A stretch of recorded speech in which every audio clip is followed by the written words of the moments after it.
Welcome to the InfoWars Nightly News. It's Thursday, January the 3rd. I'm David Knight, and here are our top stories. Tonight, the age of cell phone cameras and live streaming video has placed extra scrutiny on the behavior of police. And Texas cop Nicholas Juarez will arrest you if you dare to film him. Then, the Bilderberg elite are also angry over constant exposure. And Quick Draw Obama goes for immigration reform and strict gun control as the battle for the Republic continues. Up next on the InfoWars Nightly News.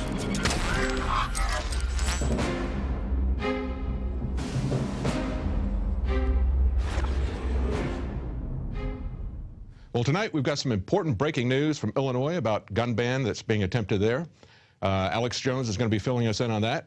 But before we get started, let's cover some of the breaking news nationally. You know, a lot of people have been watching football this last week, but some people were watching the football fans. At the Vikings game, there was a drone there. Well, it's not clear whose drone it was. The TSA is saying it wasn't their drone, but the TSA was there, wearing guns, feeling people up like they do at the airport.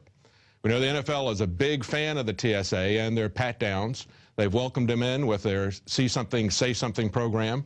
But this is kind of setting a new precedent. These are not law enforcement agents. They're not trained. They're not sworn. They're just given a uniform. And now they're carrying guns. And they're going to all kinds of public places. In the last year, they had over 9,000 checkpoints. As we've reported in the Viper program in Tennessee, they went through and they passed trucks through X-ray machines to test the trucks, as well as highway blocks. They're also putting TSA agents in concerts, that sort of thing. They are the transportation security agency. They're not just about airports. They're going to be everywhere if we don't stop them, and we have to stand up and stop them. Now, one of the things that we've seen is the police don't like to be filmed. They may watch us, but they don't like to be watched. We just had a man in Texas get arrested for filming a cop. Now, obviously, this cop has not gotten the memo that this is allowed. We've had the Supreme Court as well as the First Court of Appeals both ruled last year in 2012. They both ruled that we have the right to film police in public. They have no expectation of privacy. But understand what happened in this. This is a 25-year-old man, Gabriel Cabrera, began filming an incident where they were doing a traffic stop on a cell phone. And that caused a confrontation from the cop who was part of this traffic stop. Came over to him, and the man was on private property. He's on his own property. Not just private, but his own property, filming the police, doing something in public and commenting on it. And because the cop believed that it was going to end up on YouTube, and it has, because he believed it was going to end up on YouTube, he asked the man for identification.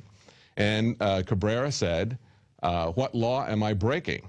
And he didn't have any law that he was breaking, but basically he arrested him because he wouldn't give him ID. Excuse me?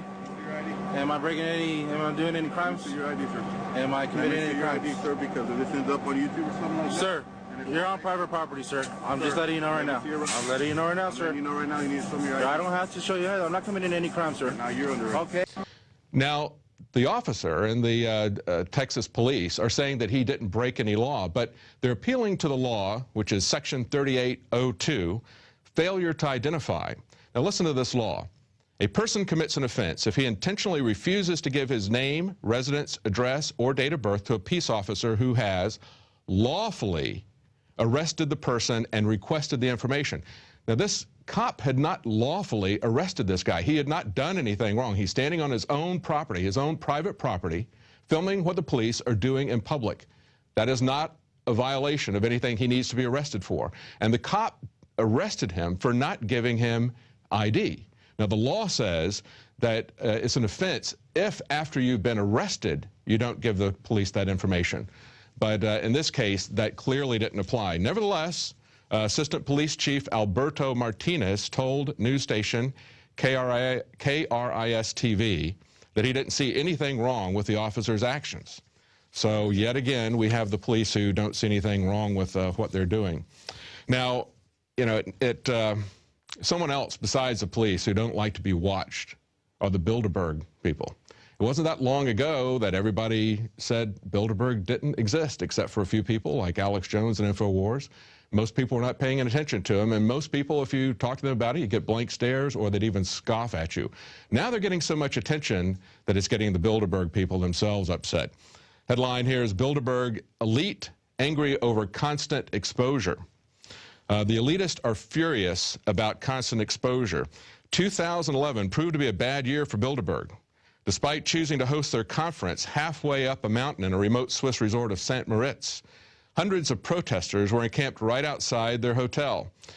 Now, coming into America in 2012, Bilderberg was able to rely on tighter security and a compliant media that virtually blacklisted their presence. That's very easy to do. It seems like the American public is not nearly as awake as European public to this type of thing. In some respects, they're a little bit further along than we are in terms of oppression, because Goldman Sachs has been able to depose democratically elected premiers in Italy and in Greece, that sort of thing, and put Goldman Sachs bankers in their place.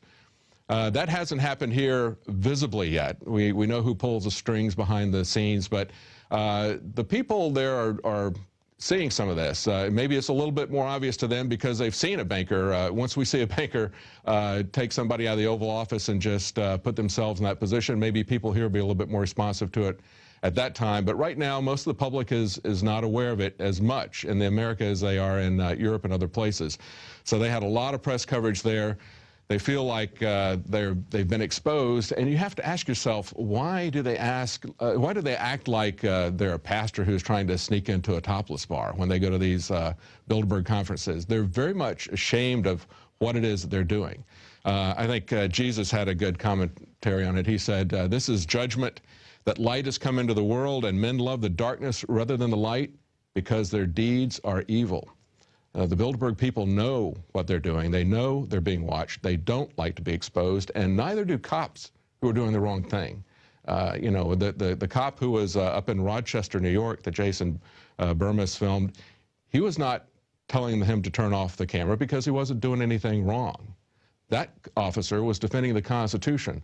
But when cops are doing the wrong thing, they don't like to be filmed, and neither does Bilderberg when they're being filmed.